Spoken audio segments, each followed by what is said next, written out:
Hello everyone, welcome to my YouTube channel physics Adda. This side Arun Pratap Singh Chauhan और आज हम शुरू करने जा रहे हैं आरपीएचसी फर्स्ट ग्रेड के लिए जनरल साइंस के लिए जो हमने लास्ट लेक्चर में पढ़ा था एटम्स एंड मॉलिक्यूल्स, उसकी सीरीज में second lecture atoms and molecules के लिए।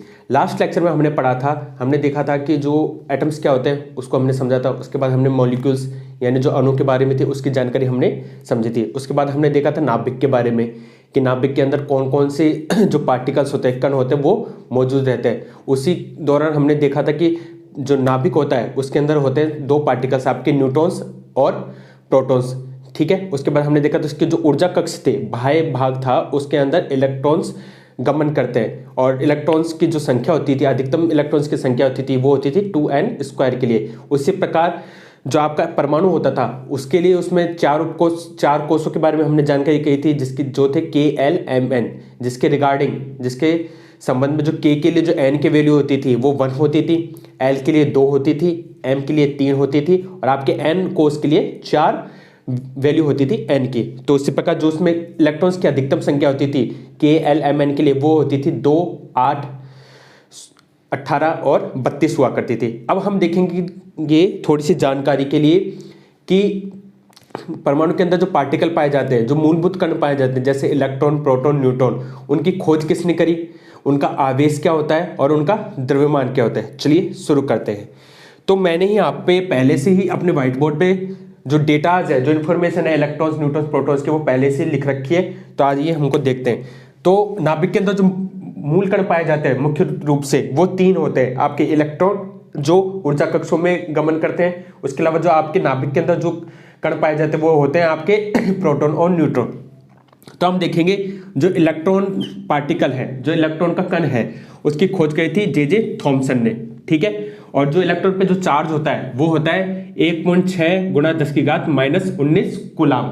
ठीक है, और इसके अलावा इस पे जो द्रव्यमान पाया जाता है इलेक्ट्रॉन का वो होता है 9.1 गुणा 10⁻31 किलोग्राम kg, 9.1 इंटू 10⁻31 kg। आप यहाँ से देख सकते हैं कि क्या बोलते हैं 10⁻31 kg है, यानी काफी नगण्य द्रव्यमान भी हम इसको बोल सकते हैं। तो अगर आपके एग्जाम में क्वेश्चन आए कि निम्न में से इलेक्ट्रॉन का द्रव्यमान होगा, अगर वहां पे नगण्य ऑप्शन है और 9.1 इंटू 10⁻31 kg ना देकर अगर ऑप्शन में अगर नगण्य है और ऑप्शन में है इनमें से कोई नहीं, तो हमें नगण्य वाला जो ऑप्शन है उसको टिक करके आना है। ठीक है, उसके बाद देखते हैं हम प्रोटॉन के बारे में कि प्रोटॉन पार्टिकल। इसके अलावा हम देखेंगे जो इलेक्ट्रॉन होता है, इलेक्ट्रॉन पार्टिकल होता है वो ऋणात्मक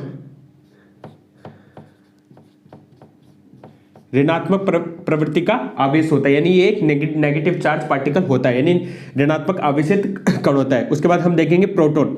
प्रोटॉन कहाँ पाया जाता है? नाभिक के अंदर पाया जाता है और उसके साथ प्रोटॉन के साथ साथ न्यूट्रॉन्स पार्टिकल भी पाए जाते हैं। तो नाभिक जो प्रोटॉन की खोज थी वो गोल्डस्टीन नामक वैज्ञानिक ने की थी। और जो प्रोटॉन पे भी जो चार्ज का मान है वो होता है 1.6 गुणा 10⁻⁻⁻ कूलाम। कूलाम को हम C से भी रिप्रेजेंट करते हैं, C से भी दर्शाते हैं। इसके अलावा जो आपके प्रोटॉन पार्टिकल्स है, जो आपके प्रोटॉन के पार्टिकल होते हैं, जो प्रोटॉन के कण होते हैं, उनका जो द्रव्यमान होता है वो होता है 1.6 इंटू 10⁻27 यानी 10⁻27 kg। यानी जो प्रोटॉन पार्टिकल्स का जो द्रव्यमान होता है वो इलेक्ट्रॉन पार्टिकल्स की तुलना में अधिक होता है। ठीक है, और जो प्रोटॉन का जो नेचर होता है, प्रकृति होती है, वो होती है धनात्मक। ठीक है, तो इलेक्ट्रॉन की प्रकृति कैसी होती है? ऋणात्मक होती है। प्रोटॉन की प्रकृति कैसी होती है? धनात्मक प्रकृति होती है। आइए अब हम देखते हैं न्यूट्रॉन्स के बारे में। जो आपके न्यूट्रॉन पार्टिकल होते हैं ये भी नाभिक के अंदर पाए जाते हैं। ठीक है, और न्यूट्रॉन की जो खोज की थी वो चैडविक नाम के वैज्ञानिक ने की थी। और जो आपका न्यूट्रॉन होता है, हम अच्छे से जानते हैं कि जो न्यूट्रॉन पार्टिकल होते हैं वो अनावेशित होते हैं, यानी उदासीन होते हैं। किसके रिगार्डिंग? आवेश के रिगार्डिंग। यानी जो न्यूट्रॉन के जो कण होते हैं उन पे कोई आवेश पाया नहीं जाता है। तो हम इसको क्या बोल सकते हैं? अनावेशित भी बोल सकते हैं और उदासीन प्रकृति का भी बोल सकते हैं। ठीक है, और जो न्यूट्रॉन पार्टिकल होते हैं उनका जो क्या बोलते हैं द्रव्यमान होता है, न्यूट्रॉन पार्टिकल का द्रव्यमान भी 1.6 इंटू 10⁻27 यानी जो आपके प्रोटॉन पार्टिकल्स होते हैं उनके इक्विवेलेंट ही होता है, यानी उसके बराबर ही होता है। तो यहाँ से एक क्वेश्चन हो सकता है कि निम्न में से किन किन मूल कणों का द्रव्यमान समान होता है। तो वहां पे ऑप्शन हो सकते हैं जैसे आपके प्रोटॉन तथा न्यूट्रॉन, प्रोटॉन तथा इलेक्ट्रॉन, प्रोटॉन तथा पॉजिट्रॉन। तो आपके पास जहां वो ऑप्शन है वहां पे प्रोटॉन तथा न्यूट्रॉन वाला जो ऑप्शन गिवन होगा, जो दिया गया होगा, उसके लिए वो ऑप्शन सही होगा। किसके संदर्भ में? द्रव्यमान के संदर्भ में। अगर दिया जाए कि निम्न में से किन पार्टिकल्स का आवेश समान है, तो अगर जैसे आप देखेंगे यहाँ पे क्या बोलते हैं, प्रोटॉन और इलेक्ट्रॉन का आवेश समान है और यहाँ पे प्रोटॉन और न्यूट्रॉन का द्रव्यमान समान है। ठीक है, तो ये तो आपके तीन मूलभूत कण थे जो आपके परमाणुओं में पाए जाते हैं, इलेक्ट्रॉन, प्रोटॉन, न्यूट्रॉन। इसके अलावा कई और भी मूलभूत कण होते हैं, लेकिन मुझे लगता है कि जो इंपॉर्टेंट मूलभूत कण है जिसके बारे में आपके एग्जाम में पूछ सकता है वो है पॉजिट्रॉन। पॉजिट्रॉन जो पार्टिकल होता है उसकी खोज एंडरसन नामक साइंटिस्ट ने, वैज्ञानिक की थी, और जो इसका प्रेजेंट है जिससे इसको निरूपित करते हैं वो होता है ई पॉजिटिव। यानी जो आपका इलेक्ट्रॉन होता है, जो आपका ई नेगेटिव होता है वो तो ऋणात्मक प्रकृति का होता है, और जो पॉजिट्रॉन होता है उसका धनात्मक प्रकृति का होता है। तो हम इसको क्या बोल सकते हैं? एंटी पार्टिकल्स बोल सकते हैं। जैसे इलेक्ट्रॉन पार्टिकल है और उसका क्या बोलते हैं? ऋणात्मक प्रकृति होती है, तो क्या बोलते हैं? जो पॉजिट्रॉन है उसके बिल्कुल अपोजिट, उसके बिल्कुल विपरीत आवेश का होता है, प्रकृति का होता है, पॉजिटिव यानी धनात्मक प्रकृति का होता है। तो ये क्या हो गया? उसका एंटी हो गया। हम कहते हैं कभी भी चुनाव में जो दो पार्टियां होती है, एक सत्ता पक्ष की, एक विपक्ष की, तो जो विपक्ष की पार्टी कहलाती है वो एंटी पार्टी कहलाती है, क्योंकि वो सत्ता पक्ष में क्या बोलते हैं उसका राज नहीं होता, वो उस सत्ता पक्ष के अंदर विद्यमान नहीं होती, वो विपक्ष में होती है। तो अगर इलेक्ट्रॉन जैसे विद्यमान है तो उसका जो एंटी पार्टिकल होता है वो क्या होता है? आपका पॉजिट्रॉन होता है। इसकी खोज एंडरसन नामक वैज्ञानिक ने की थी, और इसका जो आवेश होता है वो भी इलेक्ट्रॉन के आवेश के समान होता है। कितना? 1.6 × 10⁻⁻19 कूलम। बस फर्क ये है कि ये जो इलेक्ट्रॉन का आवेश है ये ऋणात्मक प्रकृति का होता है, और जो आपका पॉजिट्रॉन का आवेश है वो धनात्मक प्रकृति का होता है। इसी प्रकार जो प्रोटॉन का आवेश है वो भी आपका धनात्मक प्रकृति का होता है, और जो आपका द्रव्यमान होता है पॉजिट्रॉन का वो इलेक्ट्रॉन के बराबर होता है। कितना? 9.1 × 10⁻31 kg। ठीक है, तो आपने यहाँ से इसके डेटा देख लिए होंगे। यहाँ पर क्वेश्चन किस तरीके से पूछे जा सकते हैं वो भी मैं आपको बता चुका हूँ। तो अब हम देखते हैं इसके अलावा कुछ इंपॉर्टेंट एलिमेंट्स, तत्वों के बारे में जो आपके एग्जाम में पूछे जा सकते हैं। जैसे सबसे हल्का तत्व कौन सा है, सबसे भारी तत्व कौन सा है, और क्या बोलते हैं सबसे हल्का धातु तत्व कौन सा होता है, और सबसे हल्का अधातु तत्व होता है। सबसे पहले मैं इसको इरेज कर देता हूँ, मिटा देता हूँ।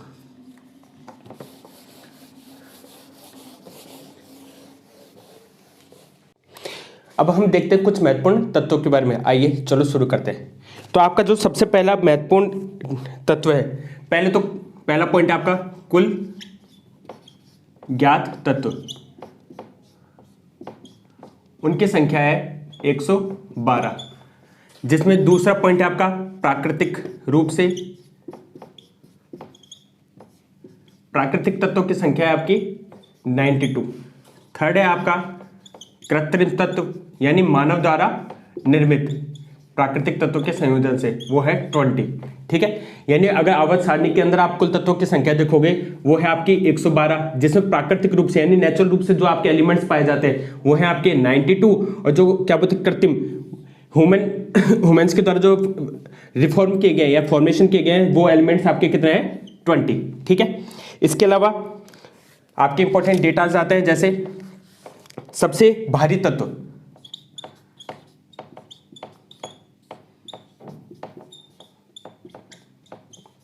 सबसे भारी तत्व, उसके बाद आता है सबसे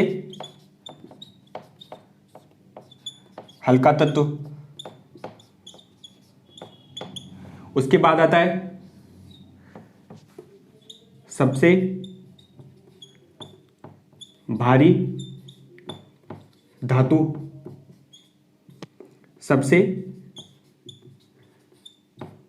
हल्की धातु। ठीक है,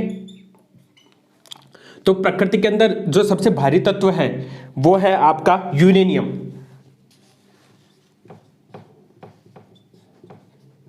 जिसको हम यू से रिप्रेजेंट करते हैं, और जो सबसे हल्का तत्व है वो है आपका हाइड्रोजन। ठीक है, जिसको हम H से प्रदर्शित करते हैं। तो सबसे भारी धातु है वो है आपकी ऑस्मियम,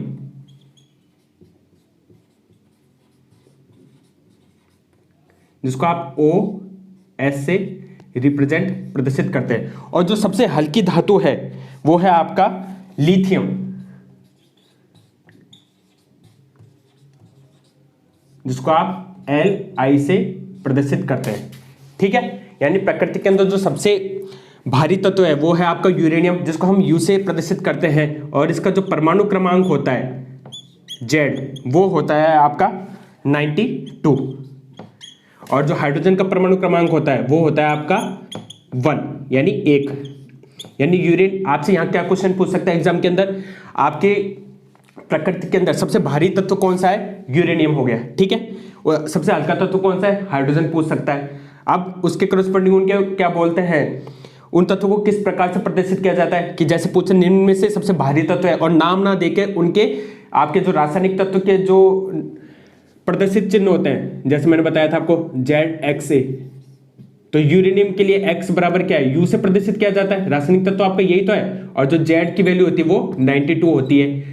ठीक है, तो इसी प्रकार पूछ सकता है कि सबसे भारी तत्व निम्न से कौन सा है, जब आपको वहां पे दे दे U H और ऑस्मियम का दे दे या फिर लिथियम का दे दे, तो आपको U पे टिक करना है। इसी प्रकार जो सबसे भारी धातु होती है ऑस्मियम, इसको हम OH से प्रदर्शित करते हैं, और इसके लिए जो परमाणु क्रमांक Z का मान होता है वो होता है आपका 76, और लिथियम परमाणु लिथियम एलिमेंट के लिए जो आपका Z का मान होता है वो होता है 3। ठीक है, ये कुछ याद करने वाले डेटा है जो आपको याद करने ही है। ठीक है, इसके अलावा हम और भी डेटा देख लेते हैं।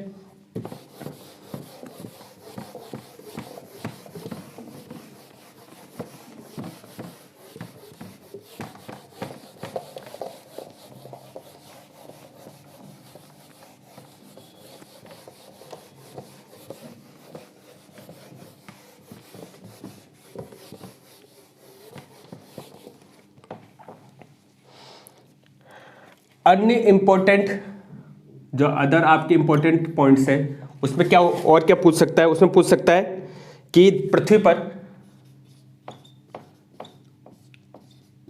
सर्वाधिक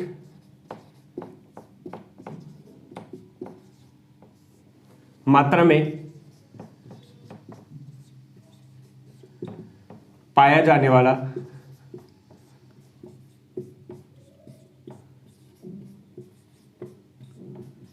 तत्व कौन सा है, तो इसका आंसर हो जाएगा ऑक्सीजन परमाणु, जिसको हम O से रिप्रेजेंट करते हैं। इसके अलावा ये अगर सर्वाधिक मात्रा में पाया जाने वाला है, तो सबसे कम मात्रा में पाया जाने वाला,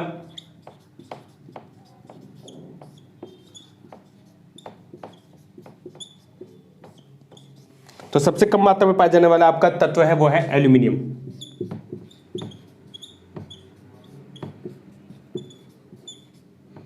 जिसको हम Al से प्रदर्शित करते हैं। इसी प्रकार ऑक्सीजन के लिए जो एल्यूमिनियम के लिए जो आपका परमाणु क्रमांक होता है वो होता है Z बराबर 13, और ऑक्सीजन के लिए होता है Z बराबर 8। ठीक है, तो ये भी आपको याद रखना है। इसी प्रकार जो आपके अन्य इंपॉर्टेंट है वो हो जाएगा, जैसे विद्युत का सबसे सुचालक तत्व कौन सा है,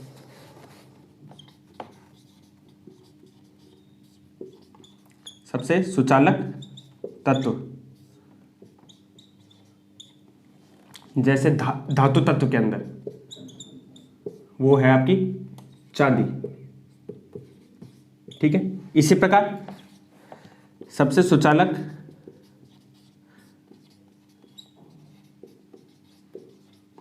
अधातु तत्व,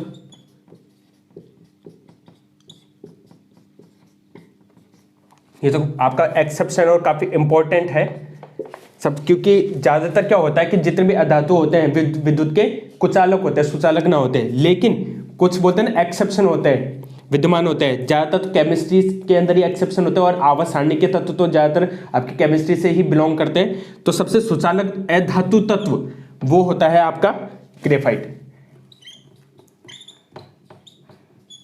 और जो ग्रेफाइट होता है वो होता है आपका कार्बन का अपर रूप,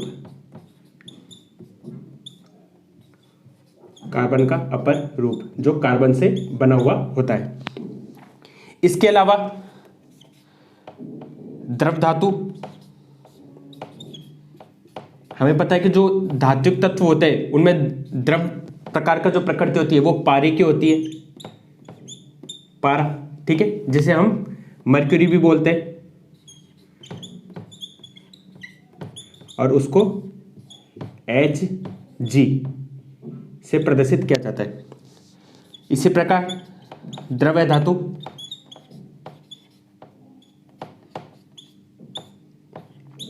वो होता है आपका ब्रोमीन,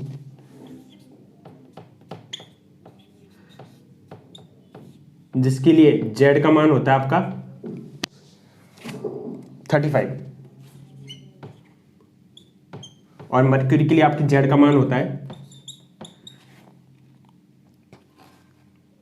80।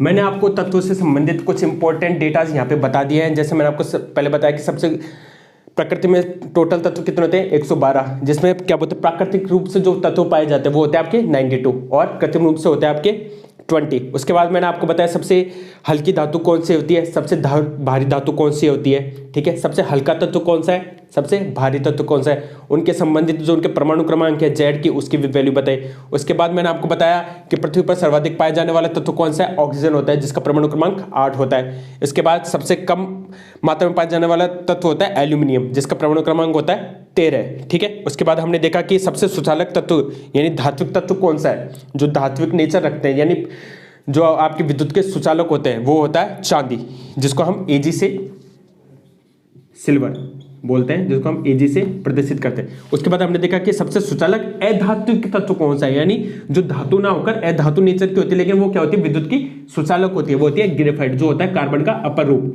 ठीक है।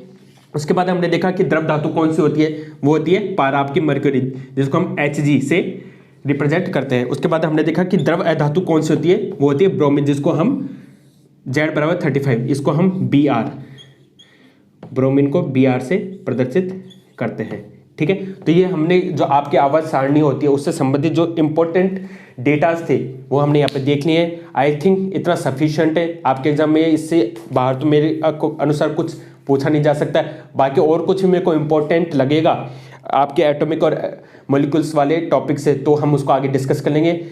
बाकी ये टॉपिक आपका पूरा हो चुका है, आप इसको रिवाइज कीजिए। आपको कोई भी डाउट्स है वो पूछ सकते हो, और इससे संबंधित जो भी नोट्स है मैं अपने टेलीग्राम ग्रुप पे अपलोड कर दूंगा, और जो ग्रुप का लिंक है वो मेरे वीडियो के आपके डिस्क्रिप्शन में मिल जाएगा। आप चैनल को शेयर कीजिए और सब्सक्राइब कीजिए, और प्लीज़ वीडियो को देखिए और लाइक कीजिए और कमेंट करके अपना रेस्पॉन्स बताइए कि आपको ये वीडियो लेक्चर सीरीज कैसे लग रही है। Thank you.